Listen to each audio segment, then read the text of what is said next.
Hello everyone, how's it going? My name's Edward. So you guys already know how this works. I'm bringing you guys a new Yaoi review. I revisit this one recently, right? And you guys, oh my gosh. And this was one of the first Yaois I watched when I was growing up. So the Yaoi I picked is called Haru wa Daiteita, or in other words, Embracing Love in English. This one came out in 2005, has about 2 episodes. Obviously, it takes place, I'm guessing, in around the late 90s or early 2000s. So when this Yaoi starts, to be completely honest, I thought we were gonna get like a grinder. Yes, you guys, grinder.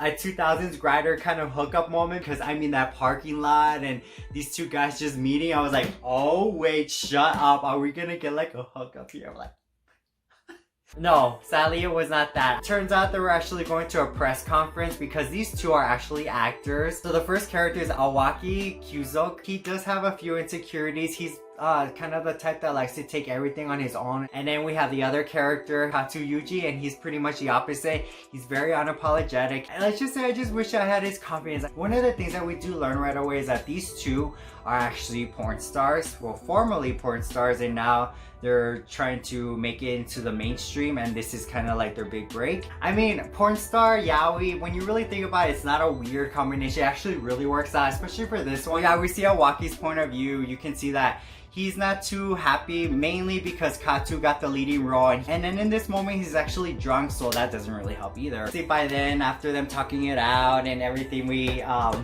get a little... Now we get the grinder moment.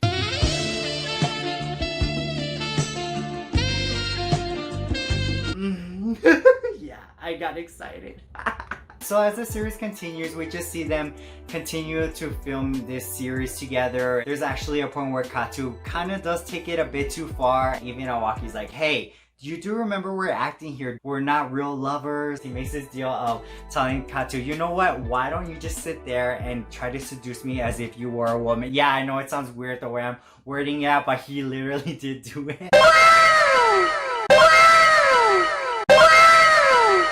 I believe this was 2005. He can't fight his feelings. He knows he likes it. Overall, he gives in. I'll just play along with him. And craziest thing is Katu straight away goes into moving into Awaki's apartment. I mean, it was creepy, weird, but at the same time, it's like, oh, Awaki was completely shocked. Much as he really didn't want to admit his feelings or anything, he liked the fact that they were moving in together. But it kind of cut short because there was a paparazzi nearby, and that's when he had to freaking ruin the moment.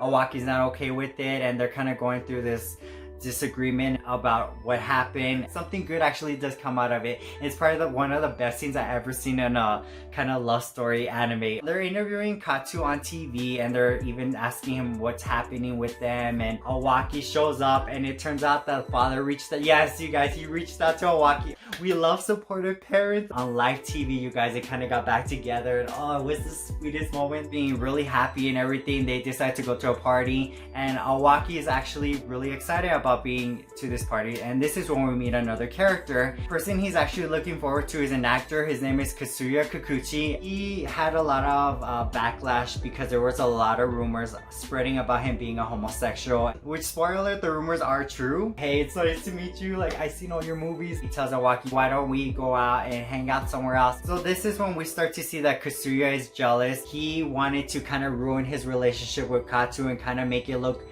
him look bad in front of the media. He ends up forcing himself on him, and I couldn't believe the thing that was about to happen. But keep watching, you guys. What we saw, actually, there's more to it. Awaki goes home. Katu's like, where were you? He's in shock of what happened, obviously. And the next day, we see Katu getting ready to film, and then he hears a knock on the trailer, right? Oh my gosh, you guys, the second he turned around and saw who it was, hey, what are you doing? Calm down. He deserved it. He deserved that. And then Katu, he's like, you know what? I don't want to work with this guy. He's a jerk. So this is the part where you think, damn, everything's just falling apart, right? Wrong. It turns out they actually know somebody, or at least Katu kind of knows somebody. Yuri Kiski Kazunari, and he's a freelance photographer. At first, I actually thought he was a paparazzi because he was taking photos, but it turns out he's actually maybe a friend. Kazunari saw those two walk out. This is a bit suspicious. He follows them, and when all this was happening, that's when he takes photos. So he basically has, you know, the receipts. Hey, I got some big scoop for you about one of your actors. He sends them this email with all the photos, and they're like obviously completely in shock, like, oh my gosh. And then Awaki gets home and he's heard the news of what happened. This is your career, this is what you always wanted, why are you doing this for me? And Katsu's like, well, I love you and I can't stand what he did to you. You guys, at this exact same moment, he lets go, tells him, I love you. Finally admits it, and oh, what a moment that was. It obviously leads to a very hot, very sexual encounter. Just the good part. This is the part where I told you guys you have to keep watching. It turns out he even told Katsu after all this is that night he didn't actually go all the way. He decided to stop at the last moment. I mean, I still hate the guy, but at least we know that nothing went beyond of what we saw. So the series ends and we get some justice. Katsu ends up going back to acting. They do cross paths with Katsuya again, but this time things are different because it turns out Katsuya dropped out of the project because of the photos and everything. Justice has been served, and yeah, everything just pretty much goes back to the way it was. But things are even better than ever because now Awaki and Katsu are now, yes, an official couple. There's no going back this time. They are official. Yeah, I guess that pretty much wraps up the end of this review. So before I finish, there's this photo of them that always came out in the ending of the opening, and I was like, wait. I think that photo itself already confirmed that they end up getting married. Oh my god, I had to read the manga. Other than that, thank you guys so much for watching. That wraps up the end of this review. I hope you guys enjoyed it. And if you guys have seen this series, I'd like to know your comments on it. And obviously the fan service, I'm all for that. I did enjoy it. I appreciate the story very much. I'm glad I took time to actually watch the series this time. Don't forget to leave a thumbs up if you like this video. You can follow my Instagram, my Twitter. The links are also going to be down there. Other than that, I'll see you guys in the next video. Have a great day, guys. See you guys soon. Take care.